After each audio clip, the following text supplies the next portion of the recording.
మన ఇంట్లో వాళ్ళందరూ నాకు నల్లపూసల తంతు చేయడానికి ఒప్పుకున్నారు అని మిథున అయితే చాలా హ్యాపీగా దేవా దగ్గరికి వెళ్ళి చెప్తూ ఉంటుంది. అలా దేవా దగ్గరికి చెప్పగానే దేవ అయితే షాక్ అవుతూ ఉంటాడు. ఏంటి అందరూ ఒప్పుకున్నారా అనైతే షాక్ అవుతూ ఉంటాడు.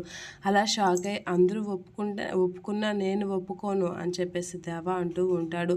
నేను ఒప్పుకుంటేనే కదా అది జరుగుతుంది, నేను ఒప్పుకోను కాబట్టి అది జరగదు అని దేవా అనేసరికి నీ అంతటా నువ్వే నీ చేతుల మీదుగా నీ మనస్ఫూర్తిగా నా మెడలో నల్లపూసల దండ వేస్తావు అని చెప్పేసి మిథున అయితే అంటూ ఉంటుంది. నేను అది చేయనని చెప్తున్నాను కదా అని అంటే వేస్తావు అని చెప్పేసి మిథున అంటూ ఉంటుంది. నేను వెయ్యను, ఎందుకంటే నాకు ప్రపంచంలో ఇష్టం లేని వ్యక్తి ఎవరు అంటే అది నువ్వే అని చెప్పేసి అనేసరికి మిథున అయితే అలా చూస్తూ ఉండిపోతూ ఉంటుంది.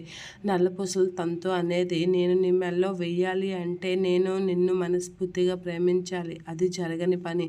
నా ఇష్టపూర్వకంగా నా చేతులతో నేను ఇష్టంగా నీ మెడ వేస్తేనే కదా నేను అస్సలు అది చేయను, ఎందుకంటే నాకు నువ్వంటే పూర్తిగా ఇష్టం లేదు అని చెప్పేసి అయితే అలా అంటూ ఉంటాడు. ఆ మాటలకి మిథున అయితే అలా చూస్తూ ఉంటుంది. నా చేతుల మీదుగా నువ్వు బలవంతంగా వేసుకున్నా సరే అది నేను నా ఇష్టపూర్వకంగా వేశానని భావించను, ఆ విషయం గుర్తుపెట్టుకో అని చెప్పేసి అయితే దేవ అయితే మిథునకి చాలా సీరియస్గా చెప్తూ ఉంటాడు. అలా చెప్పగానే మిథున అయితే అలా చూస్తూ ఉండిపోతూ ఉంటుంది దేవాని.